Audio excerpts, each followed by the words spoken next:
안녕하세요. 오늘은 우리 모두에게 정말 깊이 관련되어 있고 또 문화적으로도 아주 중요한 주제죠. 바로 효에 대해서 이야기해 보려고 합니다. 특히 부모님께서 편찮으실 때 과연 우리는 어떤 효를 실천해야 할까? 여기에 대한 아주 신선한 관점을 함께 살펴보겠습니다. 자, 여러분께 질문 하나 드려볼게요. 부모님께서 편찮으실 때 자식으로서 가장 먼저 해야 할 일, 그 첫 번째 누리는 뭘까요? 아마 대부분은 망설일 것도 없이 당연히 곁에서 직접 돌봐드리는 거죠. 라고 답하실 거예요. 그쵸? 너무나 당연하고 또 자연스러운 마음입니다. 그런데 말이죠. 오늘 우리가 함께 들여다볼 이야기에서는 어쩌면 그게 아닐 수도 있다고 아주 흥미로운 반론을 제기합니다. 네, 바로 이 문장입니다. 내가 효행을 잘못하면 부모님이 아프다. 딱 들었을 때 좀 충격적이지 않으세요? 이 주장이 바로 오늘 우리가 나눌 이야기의 핵심입니다. 우리가 지금껏 알고 있던 효의 개념을 완전히 뒤집는 이 역설적인 아이디어가 대체 뭘 의미하는지 지금부터 한번 자세히 파헤쳐 보겠습니다. 그렇다면 이 딜레마, 대체 어디서부터 시작되는 걸까요? 오늘 살펴볼 자료는요, 우리 주변에서도 흔히 볼 수 있는 한 53세 여성의 이야기로 그 실마리를 풀어갑니다. 이분은 정말 누구보다 헌신적인 삶을 살았는데 이상하게도 마음속 깊은 곳에서는 내가 지금 뭘 하고 있는 거지? 하고 길을 잃은 듯한 기분을 느끼고 있었죠. 여기 보시는 것처럼요, 이분의 삶은 정말 헌신 그 자체였습니다. 자녀와 가족을 돌보고 집안 살림은 물론이고 편찮으신 부모님까지 보살폈어요. 심지어 지역사회 봉사활동에 사찰에서 파트타임 근무까지 정말 쉴 틈 없이 바쁜 나라를 보냈죠. 그런데 이 모든 헌신에도 불구하고 마음 한구석에는 내가 진짜 하고 싶은 게 뭘까 하는 그런 공허함이 있었던 겁니다. 오늘 자료에서는 바로 이 지점이 아주 중요한 단서라고 말합니다. 자, 여기서부터 이야기가 아주 급진적으로 변합니다. 만약에 부모님의 병환이 단순히 의학적인 문제를 넘어서 자식인 바로 우리에게 보내는 어떤 신호라면 어떨까요? 이게 바로 부모님이 아픈 진짜 이유에 대한 새로운 관점의 시작입니다. 네, 바로 이겁니다. 이게 오늘 이야기의 핵심 개념이에요. 부모님의 병환이 자식이 자기 갈 길을 제대로 못 가고 있을 때, 자신의 잠재력을 사회에서 발휘하지 못하고 있을 때 자연히 보내는 메시지일 수 있다는 거죠.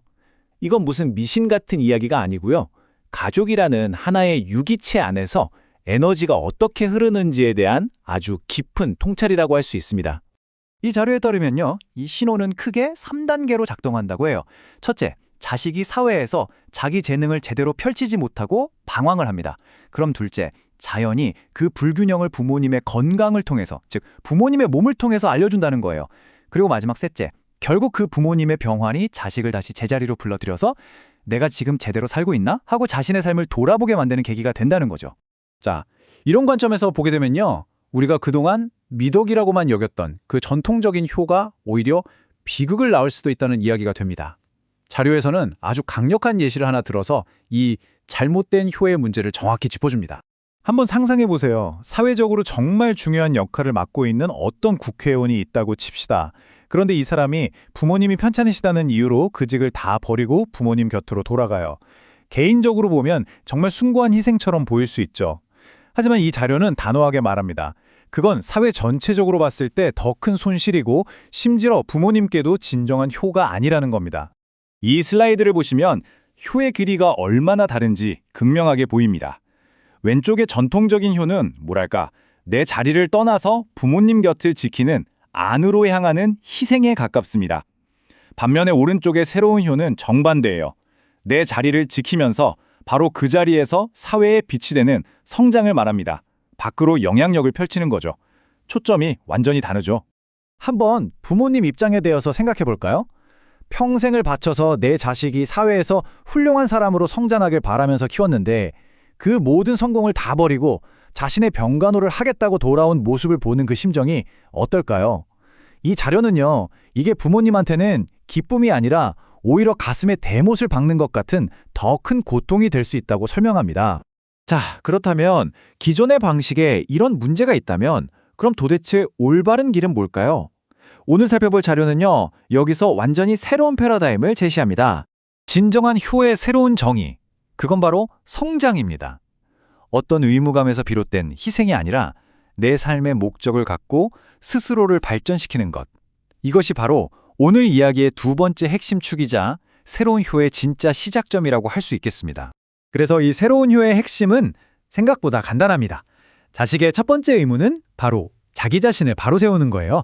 사회에서 자기 재능을 마음껏 꽃피우면서 이른바 질량 높은 삶을 사는 것.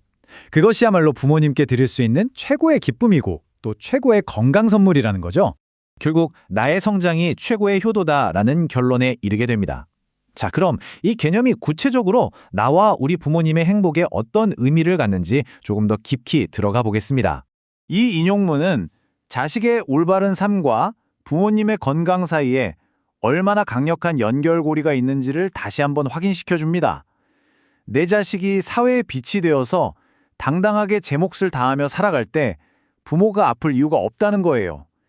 자연의 법칙이 그렇다는 거죠. 이건 절대 부모님을 소홀히 하라는 뜻이 아닙니다. 오해하시면 안 돼요. 오히려 당신의 인생 과업, 당신이 사회에서 해야 할 일을 최우선으로 삼는 것, 그것이 궁극적으로 부모님에 대한 가장 깊은 사랑이고 또 존경의 표현이 될 수 있다는 그런 관점의 전환을 요구하는 겁니다. 결국 이렇게 한번 질문을 던져볼 수 있겠네요. 내 자신의 삶을 찬란하게 빛나게 만드는 것, 그것이야말로 가장 진실하고 가장 근본적인 효가 아닐까요? 오늘 우리는 희생을 넘어서 나의 성장을 통해 부모님을 기쁘게 해드리는 그런 새로운 효를 만나봤습니다. 이 시간이 여러분 각자의 삶과 또 부모님에 대한 의무를 새로운 눈으로 바라보는 그런 계기가 되었기를 바랍니다.